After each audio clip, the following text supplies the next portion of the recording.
Welcome to the Core Women Podcast, the place for women entrepreneurs, authors, and self-starters looking to build community and gain valuable insights through expert interviews with women at the top of their game. Join your host, podcaster, producer, expert coach, entrepreneur, and author, Dr. Summer Watson, as she aims to inspire and empower you through these candid conversations. Lean in and embrace the journey. It's time to start the show. Here's your host, Dr. Summer Watson. Today on the Core Women Podcast, I'm joined by Kandice Garcia Tomkins, who is a leader in quality improvement, education, and healthcare transformation. Kandice has been developing QI programs since 2014, partnering with Dr. David Larson, and currently serves as the QI director for the ACR Learning Network, where her program, ImPower, helps healthcare professionals drive impactful projects. She's also a performance improvement specialist at Stanford University and the founder of Tungsten QI Partners, where she leads a team of consultants shaping the future of healthcare quality improvement across the nation. I'm excited to dive right in. So let's get started and welcome Kandice. Hello. Thank you so much. I'm so happy to be here. I'm so happy to have you here on the Core Women Podcast. Before we jump into your professional evolution and career, let me ask you a question. If you could describe your journey in one word to this point, what would that word be, and why is that word meaningful to you? Yeah, I'm going to go with one of my QI jargon, and I'm going to say it's been iterative. And what that means to me is that I'm always making decisions in my life. Like, where should I go? What should I do? I take all the information that I have at the time to make the best decision for myself. And that's always my starting point. Like, okay, here's where we are. What are we going to do now? How do we take this and make it better? How do we take this and make it more me or more happy or more helpful? And then I just kind of let that process kind of guide me throughout my life. I've been able to do that with my career, my professional life, my personal life, and has really served me in so many ways. Well, let's touch on something in your professional life where it has led you to this passion of quality improvement. What was the spark? What was the thing that said, aha, this is what I want to do? And I know a lot of things sometimes are influenced by what we do on a daily basis. So, how did what you were doing on a daily basis really influence what you wanted to see in the professional arena? Yeah, well, let me start from the beginning because I did not start off in quality improvement. In fact, I didn't start off in healthcare or nursing. I started off in exercise, and I got my first degree in kinesiology, was not a great student. I prepared myself to go to physical therapy school, but there was no way I was going to make it into that. Luckily, I fell into the gym and I started personal training, and I started working with clients. I think I was about 22 or 23, and I was training people, in their 40s, 50s, 60s, lawyers and high-powered professionals, just kind of helping them redesign their lives, do exercise, get stronger, lose weight. And so I learned the process of, I guess it would be lifestyle improvement through my job as a trainer. I then went to graduate school, started learning more about patients and more specialized exercise care for people with chronic disease. And I just had this spark one day, was like, this is the end. There's more to know here. What's one more year of school? So I decided after graduate school, let me just go get a bachelor's in nursing. No big deal. Quit my job at the gym, quit training people, went to school full time, got a degree in nursing, and ended up in imaging. So I was in what's called interventional radiology. It's procedural care. It's patients coming in, outpatients, inpatients, trauma, stroke care. I was working at a community hospital, so there were very few resources. We were all doing a lot with a little. And wouldn't you know it, I just started trying to make things better. I just couldn't help myself. I was like, oh, we don't have that written down. I'll write it down. Oh, like we should save time over here. Like maybe I'll just do this a little bit better. Like, have we ever thought about doing this? And so I just started doing my personal training stuff in the hospital healthcare setting. Within about a year of me being employed, a part-time position, a quality position came available in that department. And for me, it was a natural fit. I thought I knew what I was doing, and they were like, sure, you could do that. So I started doing it more officially. That was my first exposure to what is operational management, lean, Six Sigma. It's very like manufacturing based quality improvement philosophies, and we were trying to apply them to the healthcare setting. Gosh, almost only about a year of that part-time. A full-time position came up at Stanford in radiology for a quality manager. I applied, and that's where I met my thought partner, Dr. David Larson, and I became full-time quality. So I went from nursing only about 3 years as my second career into quality full-time. And that's really where I started to understand the breadth and depth of this discipline, really. And we had a lot to do. We had to do safety, policies, procedures, regulatory, kind of all of the stuff you don't see in healthcare, the behind the scenes of how and why things function the way that they do. And then, of course, we got to make things better. We got problems. We can care for our patients better. We can integrate technology. All of that had to be managed. And that's really where quality came about. And so there's a lot of like technical things, processes and tech, just technology in general, and change management structures and activities. But really at the heart of it, it's people. It's the people doing the work and what we call change management, but really changing people's hearts and minds about the way that they do the work, the way that they show up, and that they have to do things differently. So all of the things that I did in quality in personal training, I like to say is kind of what I do for hospitals now. Where are we today? Where do you want to be tomorrow? How are we going to get there? Lots of hugs, lots of just showing up, doing the work every single day to really reach those goals that we set out. Takes a long time. It's hard work, but man, is it rewarding. And when we do it together, it's just like so personally fulfilling. It really does bring the joy back to healthcare for our workers and our staff. Yeah. And you know what? I can see it bringing both joy and wellness. When we bring joy, laughter, passion back into the work setting, it really does help both our physical and mental wellness as individuals and as groups, as companies, as organizations. And so you've brought all of your wisdom, experience from years of doing different things and applied it to something beautiful, a system to help people in systems live better, healthier lives. And so my question for you is, can you share maybe a story where change management took place in regards to applying that theory, that process, that ideology of what you do, what you've brought forward to making a change? Can you give an example of a situation where you saw something working or not working so well this way, and yet you came in and you applied A, B, and C and changed the scope of how the system was working? Yes, I absolutely can. I have had the opportunity to work with hundreds of projects, not just through Stanford, where we started our program about 10 years ago, but about 5 years ago, we took our education program to the American College of Radiology, which is a national platform where we get to work with hospitals all over the country. We do general projects where you can just bring kind of problems within your own area, but we also have what's called improvement collaboratives, where we have selected global problems in radiology that we're like, hey, come do this with us, come join other teams to do them at the same time. And when we do that, we are really effective. We get to learn from one another and create a community. So I'll use an example of one of our communities. This is an interesting one. It is for a recommended follow-up of an incidental finding. So let's say you broke your clavicle, right? So that's this bone right here up in the top of your chest.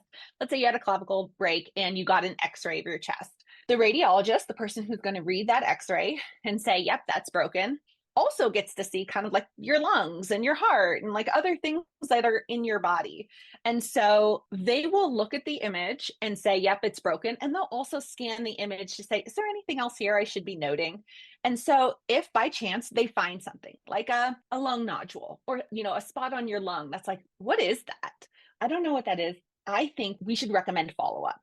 We have this x-ray, there's something on there, I don't know what it is, you need to come in for a CT scan, or you need to come in for another exam to follow up on this. Well, wouldn't you know that nationally, only 10% of those findings are actually communicated to providers and patients that they have something there. Wow. Yeah. Really? Most healthcare systems do not have a clear and consistent process to get that information back to the patient in a way that they can take care of it. So we said that's a global problem in radiology that we should be solving. That's something that we should focus our energy on. So we have organizations come and say, yes, we care about this. Yes, we want to put a process in place. And yes, we want to ensure that not only our patients get notified about this, but that they actually come in for their follow-up exams. And so we are able to use our program to help organizations measure where they are today. How well are they doing that? And then over the course of 6 months, we give them education and training to understand their process, figure out what they want to do differently, and then make significant sustainable changes in the future to their process so that patients receive the care. So we have had teams come in with maybe only 10 to 20% of their patients receiving care that has been recommended, increasing that up to 75% of their patients receiving care that has been recommended, which is huge. And so not only are they getting the notification, but they're actually coming in for the exams. Wow. This is the kind of change that we like to facilitate. This is the kind of change that we know is necessary, but it is so hard for organizations to do it on their own that it requires a structured framework like the one that we have in order to help the staff learn the skills that they need to know, do the things that they need to do, and then be able to create processes that are able to support their patients and staff moving forward. Holy cow. Well, if that isn't an incredible example, thank you so much, Candice, for offering that insight and that example, because going from 10% of these people being both patients and service providers, knowing what to do with that information and then getting that person to the care that they need and going up to 70% of an increase in helping that system do exactly that, that is a major touchdown. So it's just incredible the work that you do, how you've done this over years of trial and error and experience and learning through doing. By doing. Yeah. So it's, yes, you're learning in a classroom setting, but you're learning by doing as well, which I like that practical aspect of this. And we're also keeping people first, people in the center of that, because what's going to happen, and you well know, is if you're not meeting their needs, then guess what? They're not going to meet a system's needs because they're going to be in dysfunction or disarray. And so here you're keeping people first while also improving system and process. Yeah, it's about the patients, right? Like I'm a patient, you're a patient, we're all patients, and we deserve better from our healthcare systems. There's so many reasons why we don't get optimal care all the time. It's a mess. It's a complex system. But at the end of the day, it's actually about supporting our healthcare workers, because it is because of them that any of us receive the care that we do get, that we're not falling through the cracks, that, you know, they're holding it together. Our systems are broken. Our systems don't connect. And it is the love and care and dedication of those healthcare workers that make sure that the information flows, that people are not falling through the cracks, that they're getting the information that they need. And so our program actually just really provides the tools, resources, and support for the frontline workers to do what they know needs to be done. They know it's broken. They know where it doesn't work. They just don't have the tools or support or autonomy to make the changes that they know that need to be made. So what we do is just create a bubble, basically. We create a safe place for them to do what they need to do, to have the education to do it well, to have the support of the organization, and then have the freedom to try things, use the data to understand whether it works or not. These aren't thoughts and feelings. These are real sustainable changes and things that they know needed to be done without all of this, right? So it's really about empowering our frontline staff. You know, and that's so important, because I think that having an organization like you or a person like you come into an organization with your company, with your team, is so important, as long as that organization is open to it. And that takes change of really learning how to put that ego aside, really learning how to share knowledge. I mean, there's so many variables that contribute to making change. So you think about healthcare providers constantly having to sit there, internalize everything that they're hearing, seeing, doing, and in which they're released. What's the system in place that's going to make their job just a little bit easier to actually help their clients be more successful with their healthcare? And so what you're doing is so complex and so important. This is a high touch program. You do your needs assessment. You base it in data and research what you're doing so they can have an understanding of this. And then you put together a system or a process that's going to actually work for that particular Mm-hmm. organization, because not Mm-hmm. every single thing works for the same organization. Yeah. And I'll tell you, based on your example, and I have to go back to this, I recently was diagnosed with a lung nodule. And when I went to go see my pulmonologist, and he was an independent pulmonologist, he had been following this nodule, but I had gone in for a stomach problem. Again, you go in for a certain reason, and guess what? They find something else. They found the nodule that had been there, but the nodule had grown. So it had been 5 or 6 years that the nodule had been there. So I go back to my primary pulmonologist, and he's like, well, if it would have been cancer, you would have been dead by now. And I No, said, no, no. no. So Wrong answer. I let him say what he was going to say. And I could see that his office was a great office, but it was in disarray from front end to back end. It Oh, was decompensating. The front end was having a hard times. You could see that the way they were answering the phones, the toxicity was oozing into that office. And I was like, okay, whoo, okay. I'm going to just sit here and take it all in. And then we're going to have a chat. yeah, And I said, yeah. that's not what I wanted to hear. I want to come up with a process for which to check this out. Not if this would have been cancer, you would have been dead already. No, that's not the answer. Not okay. And that's no answer. That's just your Mm-hmm. opinion. So I said, what I'm going to do is I'm going to go to a research facility and I'm going to go to an interventional pulmonologist, interventional radiologist, interventional pulmonologist. And that's exactly what I did. And guess what? I did have neuroendocrine cancer and I Exactly. had a tumor. So if I didn't have the forward thinking to do for myself, Yeah, that may have continued to grow. absolutely. Here's where that 10% swings up to 70% with your help. Exactly. That could have been a disaster for me. But not everybody's like me. They don't advocate for themselves. They don't know how to. They haven't worked in the system, the medical system. So it's organizations like yours that can be extremely healthy and helpful in process, theory, practice, foundational research to get these organizations more cohesive, well, and functioning better and strategically. Thank you. This has been amazing because it's touched on so many things just from my own personal experience. But what you've gone through here, you've mentioned an example, you've mentioned what you do. My other question to you is I want you to talk a little bit about what your team does and the complexity of what they do at Tungsten QI, which is your business. Talk more about that. Yeah. Yeah. So I've been working in quality, like I said, for, over a decade now. And what I've recognized is that there's a lot we can do with improvement, but there's a lot that we learn through improvement, specifically for like recommendations follow-up or the future of all healthcare, which is integration of technology into our processes. There is no future without technology. We have technology in everything that we do in our personal lives.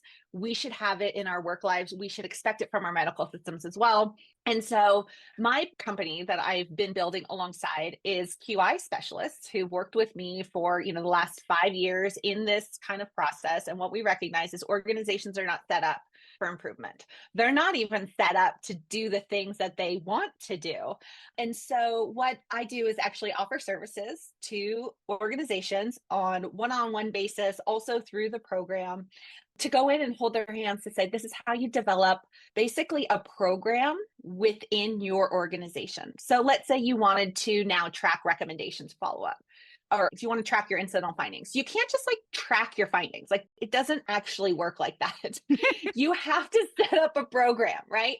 Even just from the basic idea of whose patient is this? Is this radiology's patient? Is this primary care's patient? Is this pulmonology's patient? For those of you outside of healthcare, those are different entities within a hospital.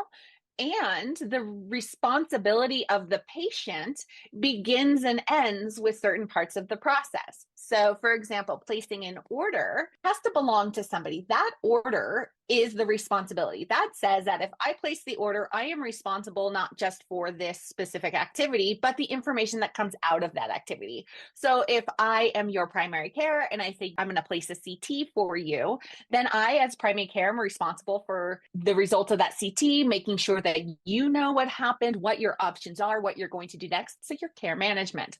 So if you're setting up a program, you at your organization at the higher level needs to decide who owns this. Who makes decisions and who cares for this patient? Who's responsible for this patient? Then who owns the resources? Who's going to pay for the navigators, the care navigators? Who's going to pay for the technology? Who's going to manage the technology? Who's going to make sure that we all get together and do what we say we're going to do, right? So there's a lot of organizational improvement or design that needs to occur in order for you to actually give the patients the outcomes that they need. So what we do as a group is we can come in and help you set these things up. These are not skills that our frontline workers, frontline managers have. They have never started a startup. They were probably nurses or technologists or frontline staff who have now worked their way up into management. And given the current climate of the need for technology integration and multifaceted patient care, they're responsible for setting up and managing these programs. It's not fair. The reason we are called Tungsten QI is because tungsten is a transitional metal that only partners with other metals to do what they do. So we come in as partners to our leadership teams and we say, great, let's look at your organization. Here are the foundational things we need to do. This is how you have those conversations. These are the things that you need to put in place. Here are the decisions that you need to make in order to just set it up right. This is how you select technology. It is so wrong that we expect our frontline managers to understand how to select technology. What do they need to know? What are the decisions that they're going to make? Why is this one good and this one not as good? And what will people do and what will technology do? And so we just kind of help paint the picture. This is what you're going to need to decide. Here's the way you can stepwise through that process. Here's how you can select technology and ensure that it does what you want it to do. And then we actually use the program, the ImPower program, to say, okay, now we've set that all up. Now let's do a deep dive. Let's make sure it does what you want it to do. Let's ensure that the patients get the care that they need. Let's make sure all these dots are connected. And then you understand how to manage your program moving forward. So my group really just helps people set up. We walk them through it. If you don't have QI specialists within your organization, not everybody does, we can come in and support you in quality and hold your hand through the process. And so really, it's just that supplemental support.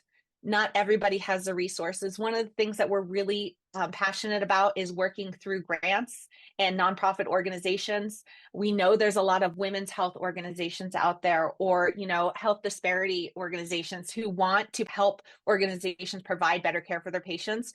We're a great match for those organizations because these are all population health measures. We work on mammography positioning. We're just starting a health equity improvement collaborative for lung cancer screening and mammography screening. And so working and partnering with nonprofit organizations is really what is at our heart, to say, you guys have funds, we have resources, let's support our rural organizations, let's support our community hospitals, let's support our statewide consortiums, that we can create support structures through external resources to get them going, to get them up to speed, and to train our frontline workers in this new environment of technology and expectation. Wow. This is amazing. What you have to offer is fantastic. It's holistic. It's driven with what I call PPI, passion, purpose, impact. It's all there. We've covered so much, and I want to thank you for being here. But my last question for you is, what advice would you give to someone looking to develop better quality improvement with a system or business? Great question. Two ways I'll answer that. Number one, personally, because change is all about personal change at the end of the day. So this is about vulnerability and humility, to do things differently, to recognize they're not as good as you want them to be or think they are, to ask for help, and to receive that help in a way that actually gets you to do what you want to do. The second thing is, tactically, there are organizations out there to help. We are but one of them. I obviously love the way we do improvement. I think it's very all-encompassing. It really manages the complexity of the healthcare system and takes all of the things that you have into consideration. But there's other places out there, the Institute for Healthcare Improvement. There's other consultants. There's other resources online. There's so much information out there in quality. So if this is something that is of interest to you, just start getting out there. Just start researching, reading books, going to conferences, coming to talks, going to the webinars. Just understand this is a science, it's a discipline, and it's something that you learn. It's a whole nother skill set on top of your healthcare skill set. And so start getting out there, start educating yourself, find partners, resources, mentors. There's a large community of us in healthcare who are desperately trying to hold it all together and help everybody. So join us in any way that you can, and we can do this together. Awesome. Thank you, Kandice, for joining me on the Core Women podcast today. Oh, it's my pleasure, Summer. Thank you for the conversation. Absolutely. You can follow Kandice Garcia Tomkins on LinkedIn and at tungstenqi.com. Thank you for joining us on the Core Women podcast with Dr. Summer Watson. We're so glad you're here and would love to connect more with you. Find us on Instagram, Facebook, and YouTube at Core Women, and on Twitter at Core Women 1. For more about Core Women and Dr. Watson, visit corewomen.com. Want more support and resources for amazing women like you? Great! Join Dr. Watson and Jen Fontanilla at the Life, Love, and Money Collective, a Core Women production that aids in understanding the key traits that might be getting in the way of living a life that you are absolutely passionate about. Connect with Summer and Jen and find out more at thelifeloveandmoney.com.